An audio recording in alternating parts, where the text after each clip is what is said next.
Boa tarde, companheiros, camaradas da Causa Operária TV, que já estão no chat, que ficaram esperando pacientemente. Muito obrigada. Boa noite, boa tarde, bom dia para você que está vendo esse programa, não sei de que parte do globo. Está começando mais um Correspondente Internacional. Antes de passar, vocês já sabem, né? Likes, se inscreva no canal, curta, manda super sticker, super chat. Ai, a gente também gostaria de novos membros. Muito obrigada. Batemos 100 mil e é isso aí. Eu não vou falar muito, porque hoje tem muita coisa aqui, né? Nossos companheiros estão aqui.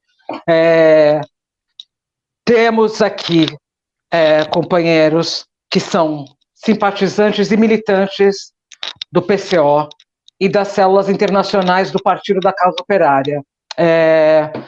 Hoje já está aí o tema, né, do nosso programa, e eu só queria dizer aqui que é muito importante a participação de vocês. A gente conta com essa ajuda financeira dos membros do partido, com seu super sticker e super chat. Outro dia eu li em algum lugar, parece que a gente é programa num canal aí besta que fica vendendo coisa. Mas a gente aqui não está vendendo coisa, não. A gente está pedindo com a sua contribuição, porque você é parte disso. Você é parte dessa revolução que já está acontecendo. A guerra já está, e a gente não dorme, não para. É 24 horas, entendeu? A luta é diária. Então, se você puder, torne-se membro desse canal, tá? Aqui nós não somos patrocinados pelo imperialismo, né? Nós estamos na luta anti-imperialista, que esse é o nosso mote. Está aqui comigo hoje a Adriana, de Nova York, Cláudio Martini, de Barcelona, e o nosso especialista, queridíssimo Roberto França, e o Gabriel na produção, pela primeira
Dia mesmo, a gente está aqui de volta, estamos adorando a participação do chat, todo mundo se divertindo aí e se informando também.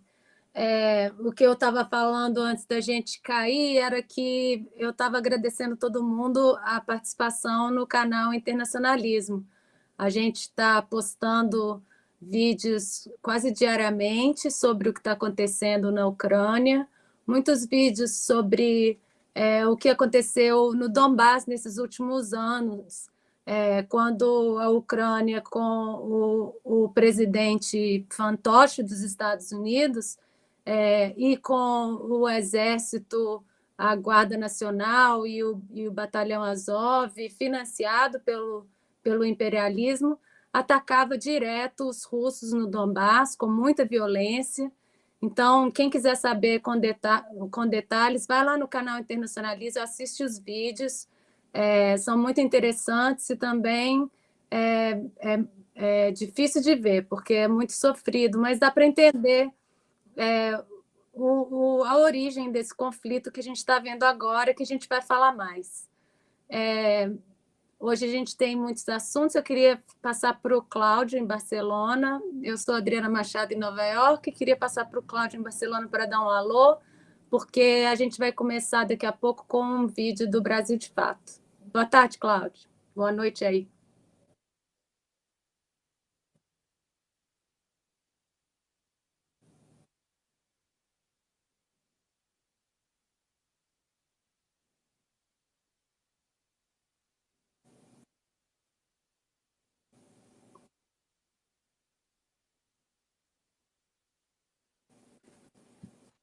E o Roberto França, que está na divisa ali do Brasil, Argentina, Paraguai. Dá um alô para a gente aí, Roberto.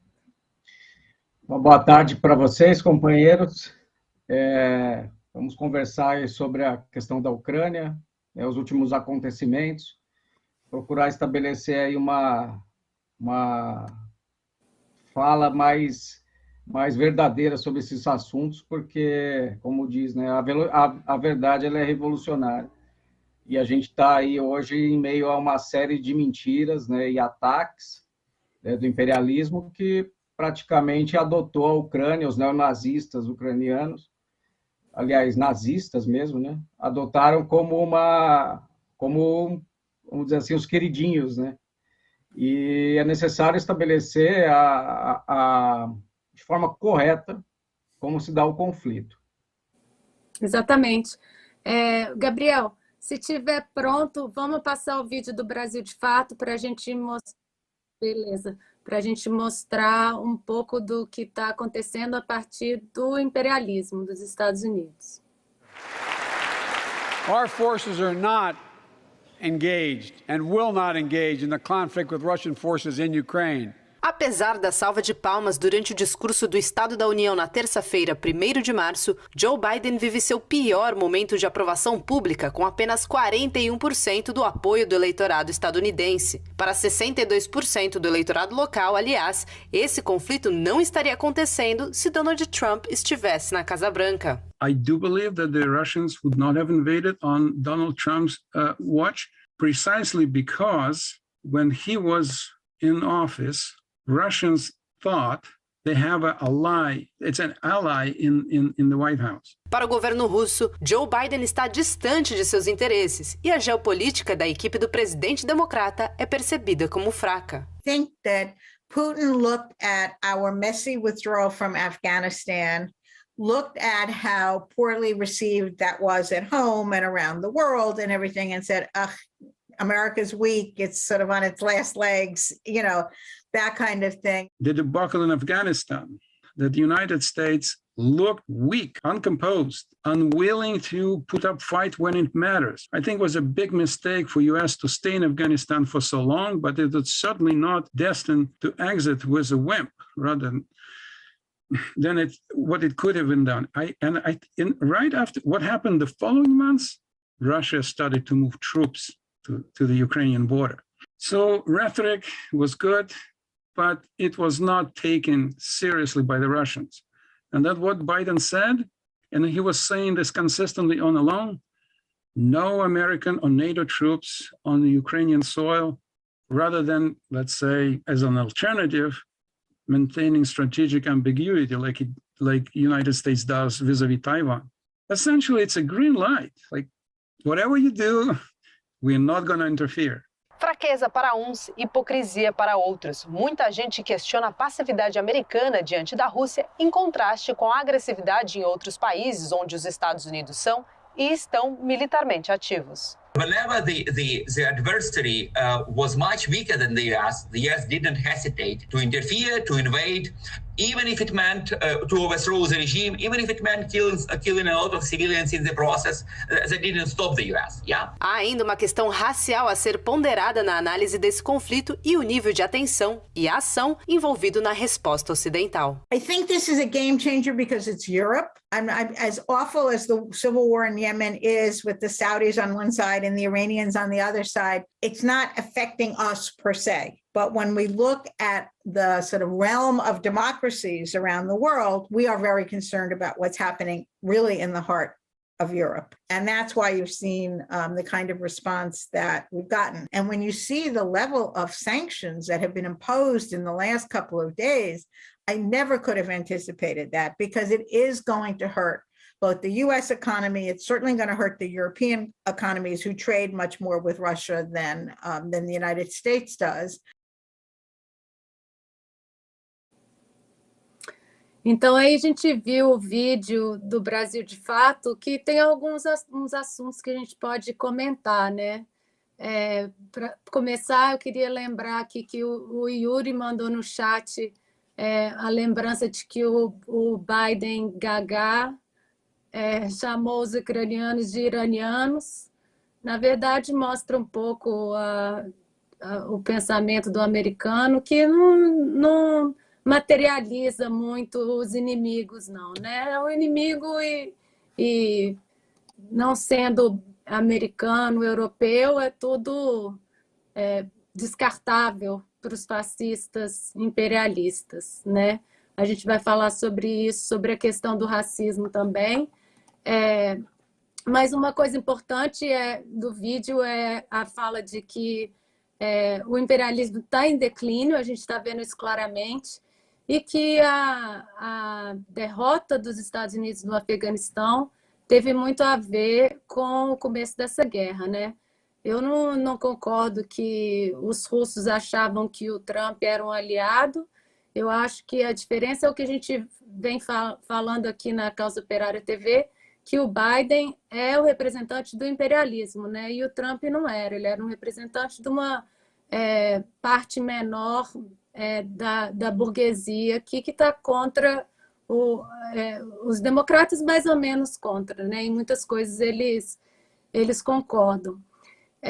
E eu queria falar sobre as respostas dos outros países. Uma coisa que aconteceu que foi muito impressionante esses dias é a decisão da Alemanha de mandar armas, né, para a Ucrânia, que é uma mudança muito importante na política de guerra da Europa. A gente viu que a Inglaterra está apoiando muito a guerra, mandou armas, os Estados Unidos mandando arma, o Canadá mandou armas, mas a França e a Alemanha estavam meio que tentando não entrar totalmente, né?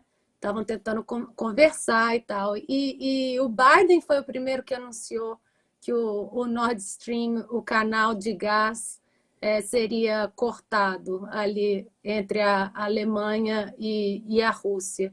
E agora a Alemanha resolve mudar a política de enviar armas para um conflito que era uma política desde a Segunda Guerra. Eles não queriam, eles tinham aquela coisa de que eles eram o país de onde veio o nazismo, então tinha essa política de não interferir nos conflitos, e agora resolveram mandar 1.000 armas antitanques, 500 sistemas de defesa antiaérea Stinger, e aumentaram o orçamento de guerra em 100 bilhões de euros.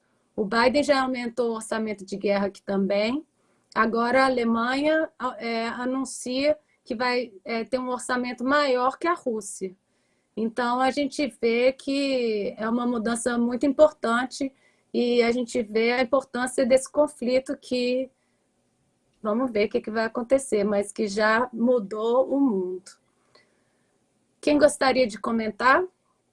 Eu queria comentar aqui a respeito na Espanha, que o Pedro Sánchez, né, que é o presidente do governo, no início do conflito, ele afirmou que não enviaria armas para a Ucrânia, mas agora mesmo, hoje mesmo, ele deu um giro 180 graus, né, um dos giros aqui na Espanha, e já informou que já está enviando as armas. Parece que o pessoal disse que ele recebeu um telefonema, né, parece que os líderes aqui na Europa não estavam querendo, né, fazer esses envios de armas, mas parece que a pressão é muito grande. O discurso do Pedro Sánchez é bem interessante também, né, parece que é bem de think tank. Então é enviar armas para a paz. Enviar armas para a paz.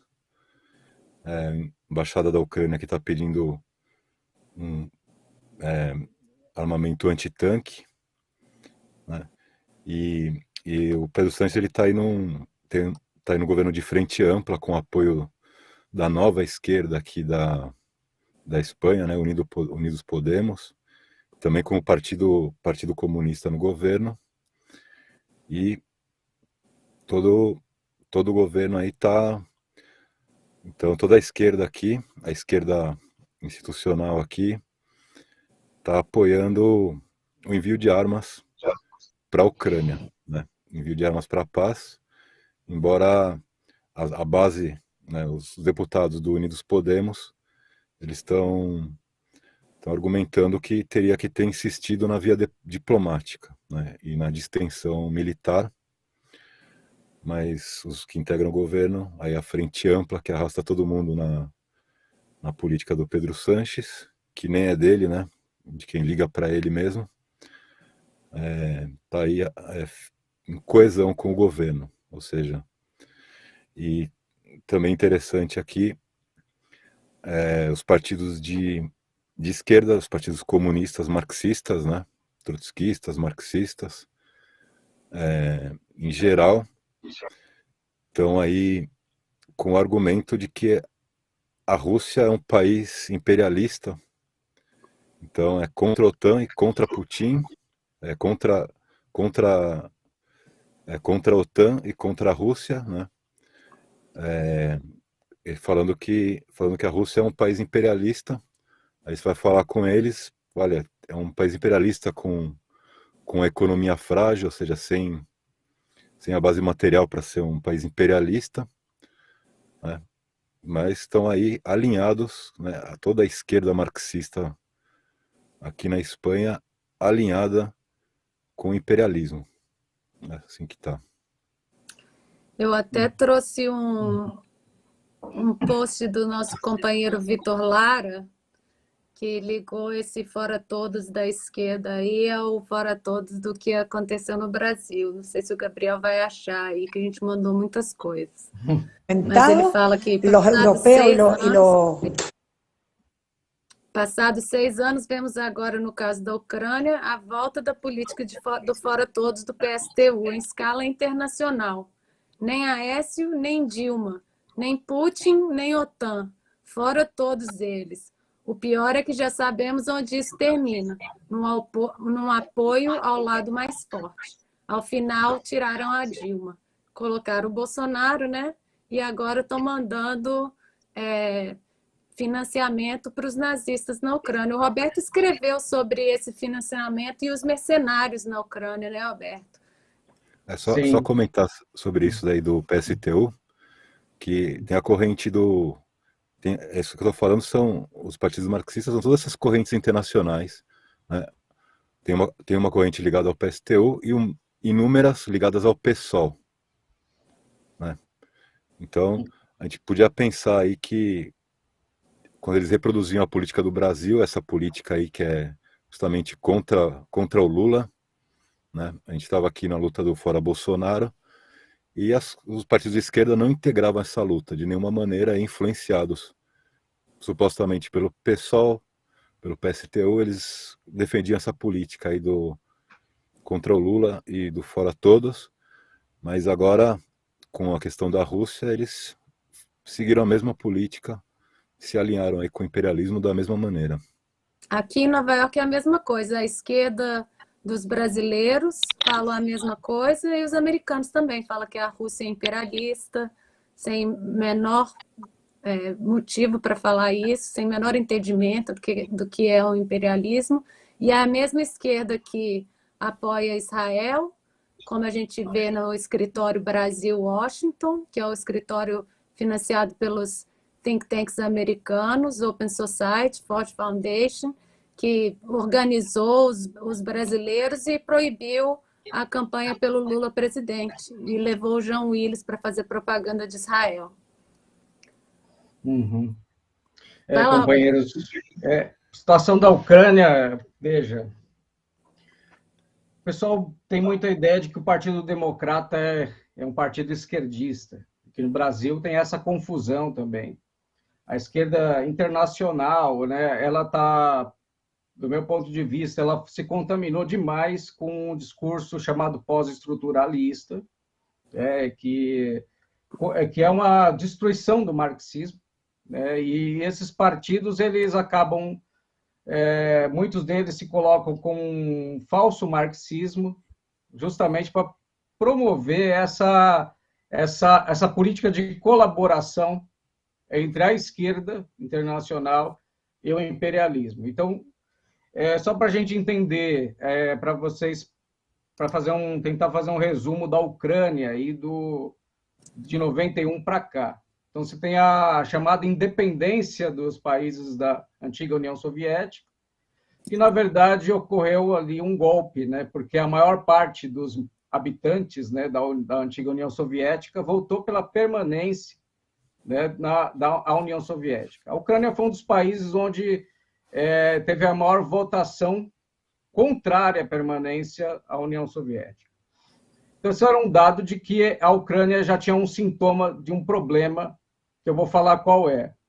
E esse problema está dentro de um político que é considerado por muitos esquerdistas como pacifista, que é o Jimmy Carter.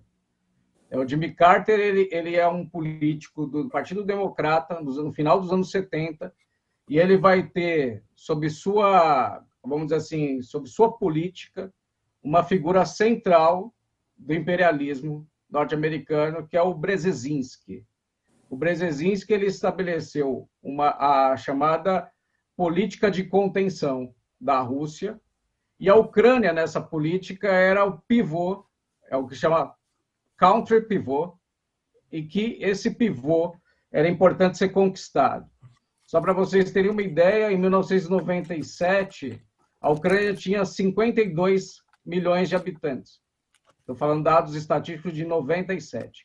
Agora, a Ucrânia tem 41 milhões de habitantes.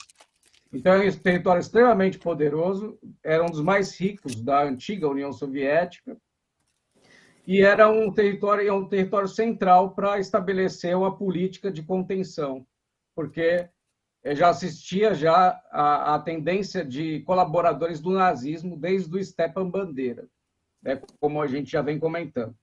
Então, é importante colocar essa situação, porque ela leva a colocar o Partido Democrata, que já desde o Jimmy Carter já estabeleceu essa política, e ela vai se aprofundar com o Bill Clinton. Só para vocês terem uma ideia de alguns dados, né? Na época fizeram, mesmo com o tratado de nuclear, que era para diminuir, né, a quantidade de urânio, de enriquecimento de urânio, etc. A Ucrânia tinha muito poder sobre isso. Mais de 146 mísseis balísticos foram levados para a Ucrânia já no período Clinton. Então, o governo Bill Clinton, ele é um dos que aprofunda essa política de destruição da Ucrânia, né, no sentido de fazer com que a Ucrânia fosse uma arma de guerra contra a Rússia. Então, aí vem junto com hard power, que é todas as armas dada a grupos milicianos, e esse é o nome, são milícias já formadas a partir de um partido chamado Svoboda, que é o partido mãe de todos esses partidos de extrema-direita que governam o país. Último detalhe aqui, então Svoboda, ele vai formar, ele é o pai e a mãe do Pravi Sector, é o pai e a mãe do partido do Zelensky, que é o servo do povo, E esse partido ele tem metade do parlamento praticamente sob suas mãos, e ainda assim o private sector, como um partido, ele se legaliza justamente agora, que parece ser a ponta de lança do futuro aí. Então a gente tem um panorama bastante complicado de não é só Batalhão Azov, você tem essas milícias do private sector, milícias independentes de outras, inclusive o batalhão dos tártaros da Crimeia, que são dissidentes da Crimeia, porque foram 92% da população votou para sair da Ucrânia, mas você tinha lá um núcleo que é de extrema-direita. E é isso que a gente tem, é um país controlado por milícias, né? E as oligarquias, que nada mais é do que a burguesia, com 0,0003% da população da Ucrânia controlando mais de 85% da economia. Então, aí é um problemaço, né? O Brzezinski do Jimmy Carter foi o que planejou ali que a guerra da União Soviética no Afeganistão seria dar um Vietnã para a União Soviética, né? Forçou uma invasão do Afeganistão. E essa questão das oligarquias está muito engraçado, né? Aqui o presidente de Manhattan tem um presidente, um cargo, cada bairro tem um presidente. Ele falou que vai querer confiscar as propriedades dos oligarcas russos.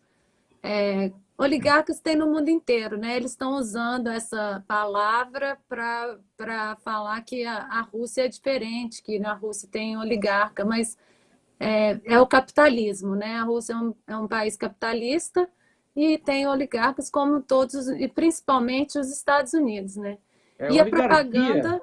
Oi? Desculpa, assim, só para... Esse detalhe é legal, assim, que a oligarquia é a folha de parreira daquela região do mundo, né? Porque com a palavra oligarquia, se pegar o caso do Yanukovych, que foi o empichado lá da Ucrânia, era de uma oligarquia de Donetsk, né? Que era porque, na verdade, isso aí, as oligarquias são famílias, né? Porque é muita tradição e as famílias detêm o poder e a elite burguesa, é a burguesia. A elite é a burguesia propriamente, né? Mas aí você utiliza isso para falar de corrupção, que foi todo o movimento.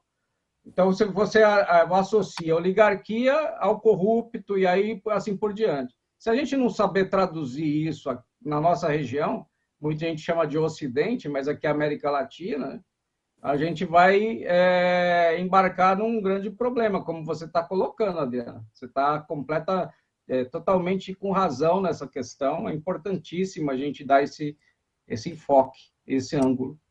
E é impressionante a diferença, né, da cobertura. Quando é do lado da Rússia, a gente já sabe isso, né? O imperialismo mente através do monopólio da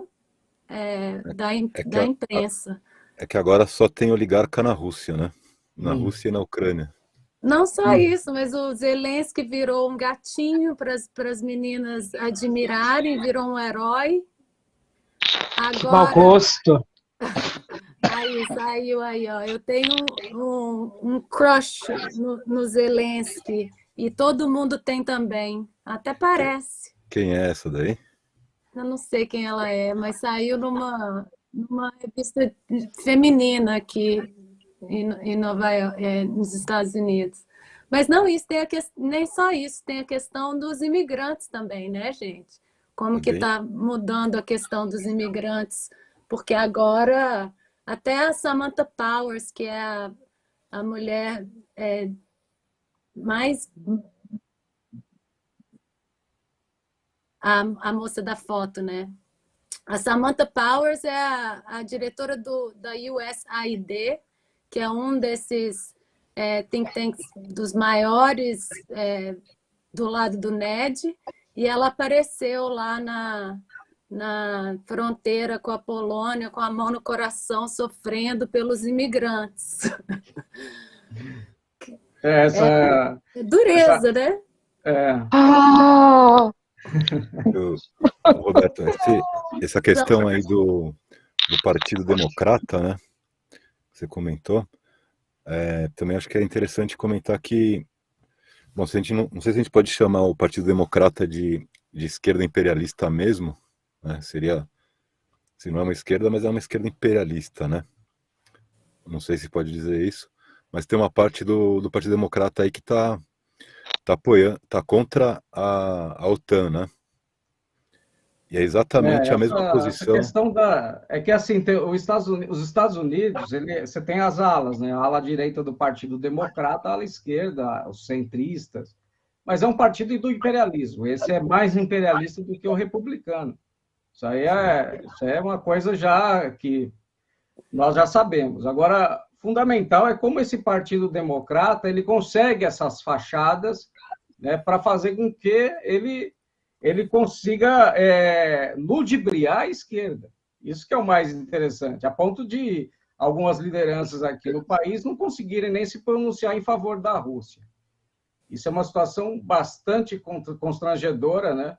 Enquanto pessoas que são defensores do marxismo, defensores da esquerda, pensando, né, na revolução, a justiça de fato, é constrangedor quando a gente vê que lideranças não se posicionam a favor, né, da Rússia contra esse pessoal aí, né, que o Gabriel está mostrando, né? Volta lá, Gabriel, por gentileza, aquela imagem clássica dos nazistas, né? Veja só, a ponto de isso não passar imagina, não passar no Brasil, não passa isso na nenhuma televisão, que são concessões públicas, deveriam informar sobre esse aspecto.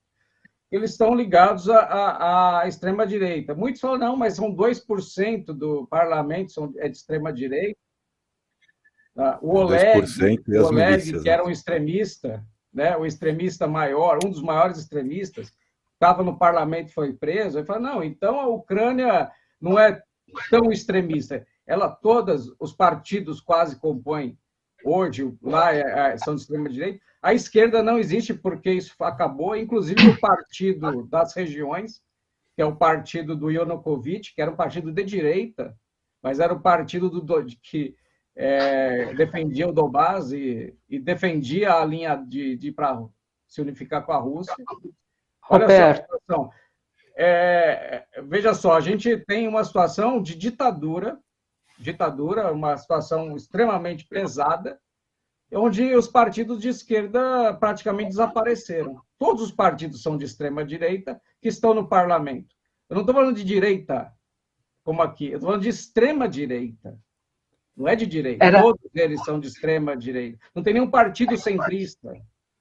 Era isso que eu queria perguntar para você, Roberto, porque as pessoas falam, ai, não, mas é um nazista. É um nazista na foto. Só tem um partido, um grupo nazista na Ucrânia.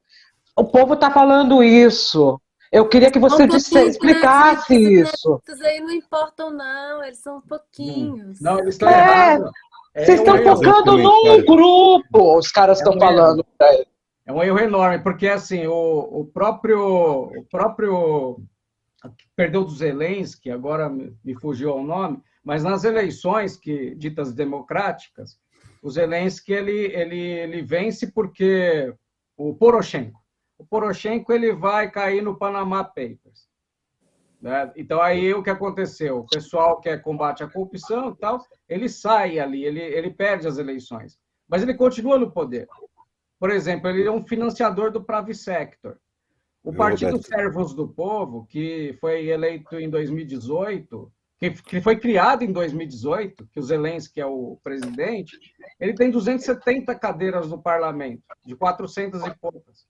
E os outros partidos que compõem, inclusive o partido da Yulia Tymoshenko, que foi presidenta e foi candidata à reeleição, né, ela que defendia a OTAN e os interesses da União Europeia, o partido da Yulia Tymoshenko tem uma forte presença, é um partido de extrema-direita.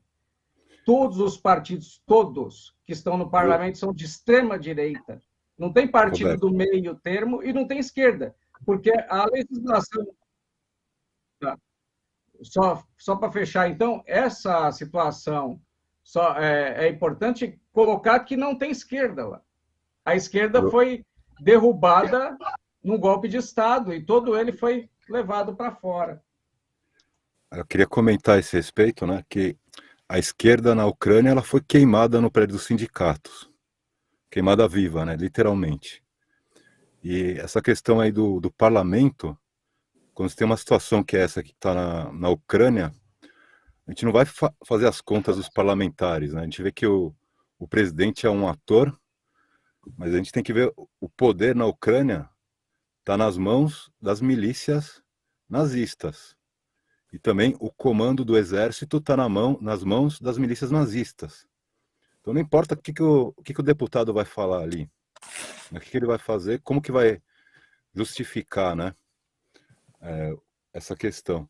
E numa discussão que eu tive aqui, eu queria colocar, pedir para mostrar aí a questão do Abascal, né, a posição do Abascal em relação aos refugiados ucranianos, que o Abascal é o líder do Vox, aqui, que é o partido de extrema-direita. Bom, essa é a manifestação pela paz, né? Mas seria a declaração aí do líder do Vox, que é o líder da extrema-direita aqui na Espanha. A linha principal, a política principal da extrema-direita aqui é contra os refugiados, mas acabou de mudar de posição. Abascal, líder da extrema-direita, que agora ele está defendendo acolher os refugiados ucranianos, e ele justifica dizendo que não é a mesma coisa que os refugiados aí do Oriente Médio, né? Que não é a mesma coisa que os refugiados do Oriente Médio em idade militar, que são, não sei, já são terroristas, já vêm terroristas, os refugiados. Então ele fez essa diferença entre os dois tipos de refugiados. E num debate que eu estava tendo aqui também, uma questão interessante é que o presidente da Ucrânia, aí o Abascal, né?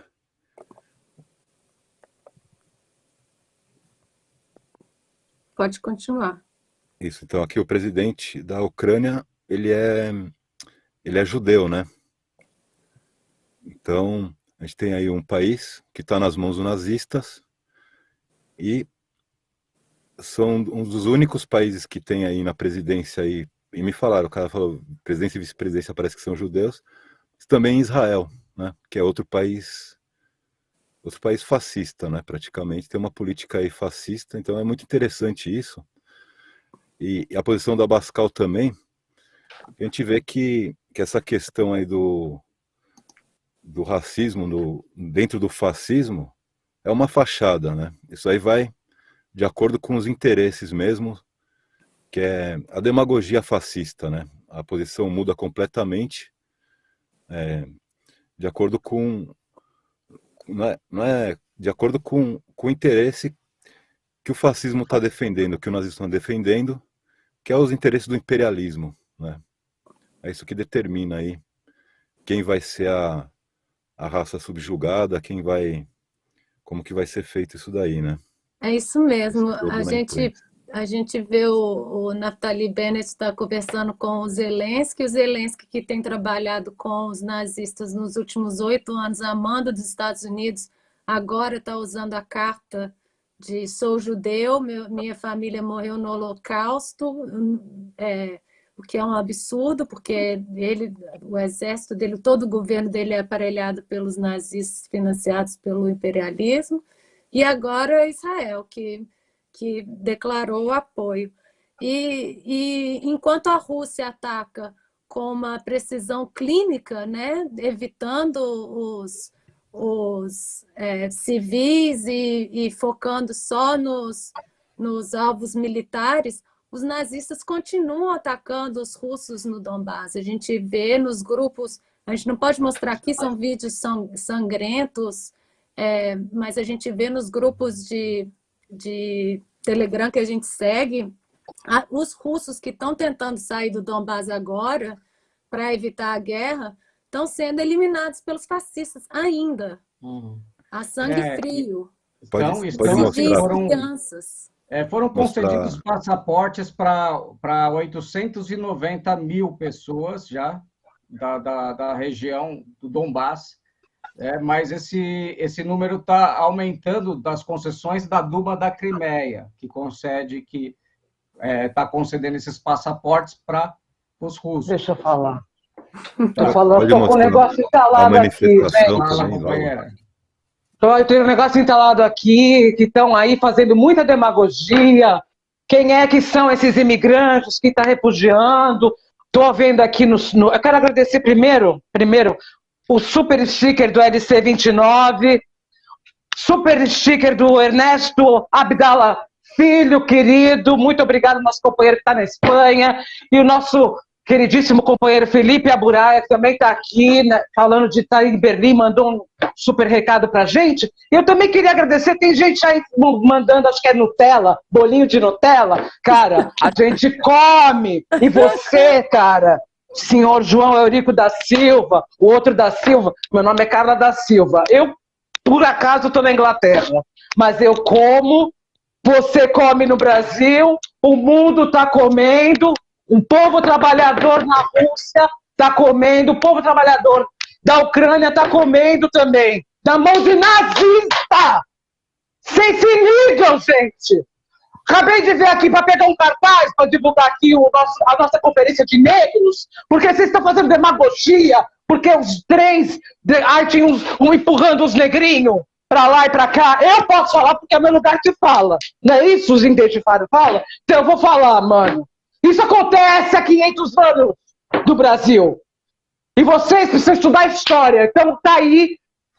Vai ter, semana que vem começa a Universidade Marxista. Se inscreve, universidademarxista.pco.org.br. Vamos estudar, gente. Se liga. Que mundo vocês vivem? A RT fora do ar. Vocês acreditam na Globo, na BBC, em certos comentaristas de esquerdas progressistas, patrocinados pelo imperialismo por ONGs demagógicas. Esse ano é de eleição. Acabei de ver aqui para pegar o cartaz que o PT de Campinas, a sede, foi invadida. Esquerda, acorda! É Lula já! É Lula já nada em Brasil! Vocês estão preocupados com o que na Ucrânia, gente? A guerra está aí na cara da gente! Rio de Janeiro, Conferência de Negros, Coletivo de Negros do João Cândido. Vai ser no Rio de Janeiro, em março. Se inscreva! Colabora com o Coletivo de Negros. Vem saber o que é demagogia, racismo, essas coisas que vocês inventam.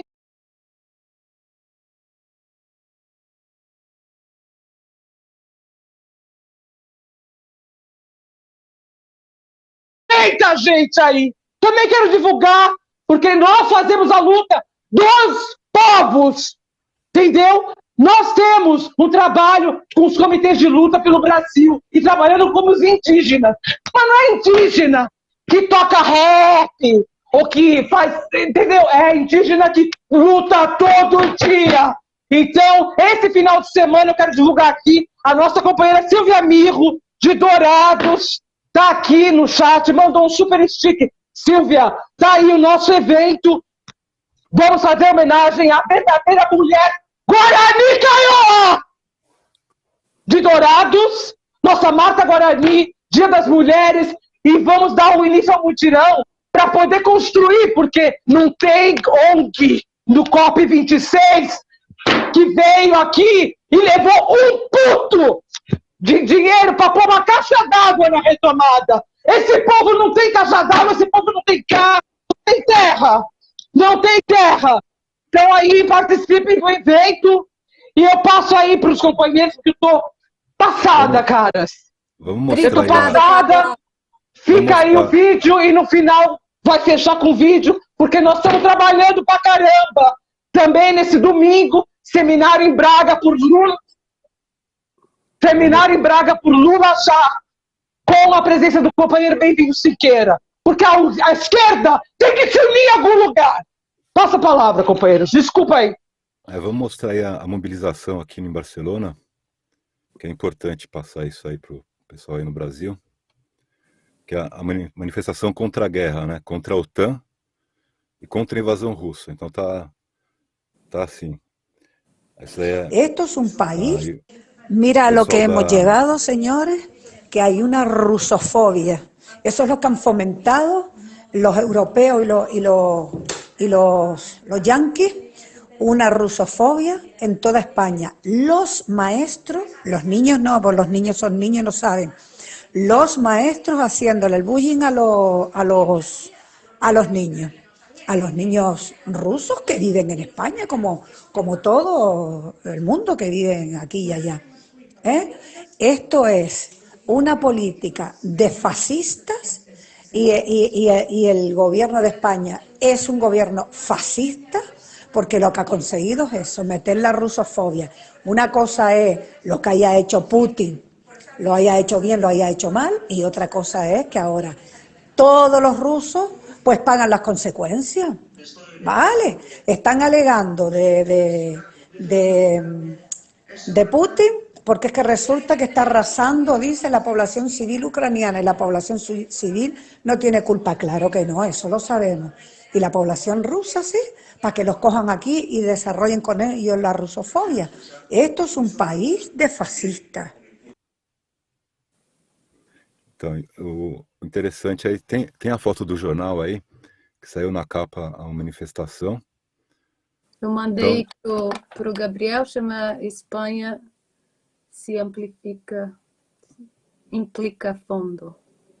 Espanha. Então, é a manifestação pela paz, mas é assim, é a paz com a cabeça do Putin, né? Estão pedindo a cabeça do Putin e não é uma manifestação.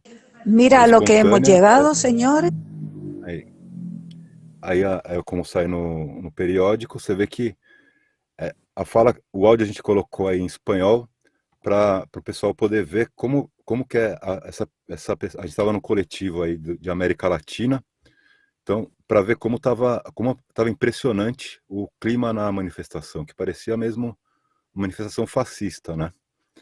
A gente tinha aí o pessoal organizado, parecia mesmo pessoal desses think tanks, de ONGs, né? Parece que veio todo mundo aqui para Barcelona para fazer essa manifestação, o pessoal que o Putin expulsou lá. E eles estavam abordando fortemente, pediram aí 2 vezes para baixar a minha bandeira, né? Uma, inclusive, veio pedir chorando, fazendo o mesmo drama que aquele do vídeo do crocodilo, as lágrimas de crocodilo. Veio fazer a atuação das lágrimas de crocodilo para cima de mim, né?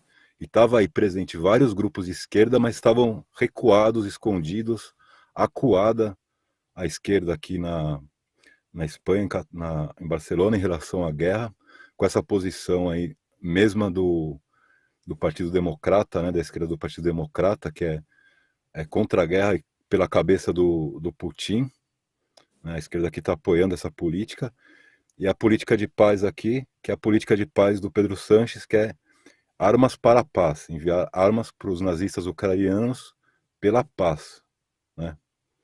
Então, são os tambores aí de guerra que estão soando forte, e o pessoal aqui na rua também está bastante impressionado aí com a força da propaganda russa, anti-russa, né? E é isso, os jornais aqui fascistas estão colocando os russos aí no mesmo lugar aí que já foi colocado aí dos judeus, dos muçulmanos, né? A mesma campanha está se repetindo aqui novamente. Pois é, e a gente vai vendo que a censura dos democratas, né, a ditadura imperialista que se diz democrata, vai aí censurando cada vez mais. E a gente queria lembrar que eles vêm com esse discurso, né, de que o Putin é o Satanás, o Putin é o mal encarnado, e a gente fica sem o nosso direito de ter acesso à informação de todos os lados. É o nosso direito. A gente tem que reivindicar não só nesse assunto, mas em todos os assuntos. Que essa censura que eles estão colocando é um absurdo, e ela está sendo no mundo inteiro. E já começou com a pandemia, eles começaram a censurar, agora com esse conflito na Ucrânia, o Biden, que se elegeu aí com o discurso de vidas negras importam, a esquerda tem que apoiar o mal menor, já falou que vai aumentar o orçamento para a polícia, sendo que quando ele foi eleito, a palavra de ordem era acabar com a polícia. Nos Estados Unidos inteiro tinha a palavra de ordem de acabar com a polícia, e agora eles estão aumentando o orçamento da polícia. Então, a gente vê que esse conflito na Ucrânia não é somente um conflito na Ucrânia que pode arrastar o mundo inteiro, a Europa, para uma outra guerra. É também uma continuação da opressão do imperialismo, que está acuado, cada vez que perde mais, fica mais agressivo, e a gente tem que defender os nossos direitos, os direitos dos trabalhadores, o direito de liberdade de expressão, de se armar, né? A gente está vendo aí a importância que é o povo ter direito de se armar para lutar pelos seus direitos. E é isso, companheiros. Queria agradecer a todo mundo que participou, todo mundo que assistiu até agora. Queria agradecer a Carlota pela emocionante intervenção. Obrigada. Recuperação. Eduardo, obrigada pelo superchat. Só repetindo, bem-vindo, Siqueira. Em Portugal vai acontecer agora domingo. O primeiro, porque aqui na Europa, em Portugal, está tendo muito trabalho do Bloco Vermelho. A gente está muito combativo. Apesar de tudo, PT tem aí as camisetas lindas, né? Os brasileiros, coletivo Esquerda de Braga, o PCO, PT, então, militantes, simpatizantes, e o coletivo Alemar estão organizando esse primeiro seminário, e no final você vai ouvir o nosso companheiro Bem-vindo Siqueira, que vai estar lá conosco, porque atravessou o oceano, a gente está todo mundo no mesmo barco. Obrigada, Adriana, desculpa. Queria falar também que, falar pro pessoal aí para saber, né, que o PCO está levando adiante aqui na Europa a defesa incondicional da Rússia, porque cada derrota do imperialismo é uma vitória para toda a humanidade. E a gente está aí, e a esquerda aqui está ficando nervosa com a gente também. É isso aí, companheiros. Muito obrigada. Lembrando que o PCO é por um governo operário, Lula presidente, ditadura do proletariado. E se você não entende o que isso significa, acompanhe a gente, faça as aulas que estão no nosso canal, se torne membro do nosso canal, do canal Internacionalismo, e que a gente explica direitinho. E a gente volta na semana que vem. Só mais uma informação para completar, que a esquerda latino-americana na Europa, sim, está apoiando a Rússia. Facebook, PCO Europa, PCO América do Norte, Telegram, PCO Europa, e tem as páginas em castelhano, inglês, espanhol, tailandês, porque a revolução, ela é certa. Pode falar que eu estou tomando cachaçinha, Lula, já. Pitu Lula! Tchau, companheiros. Olá, brasileiros e brasileiras, amigos e amigas do Brasil, alegrias! É com muita alegria que a cidade de Braga recebe de braços abertos brasileiros de todos os quadrantes de Portugal num seminário Lula Já, no dia 6 de março, a partir das 10 horas da manhã, no restaurante Francesinha Portuguesa, Avenida Cidade do Porto, 139. Vamos juntos estabelecer uma unidade de luta com vistas às eleições de outubro para a reconstrução do Brasil e retomada da democracia. Restaurante Francesinha Portuguesa, Cidade do Porto, 139, Braga. Recebemos vocês todos de braços abertos. Venham!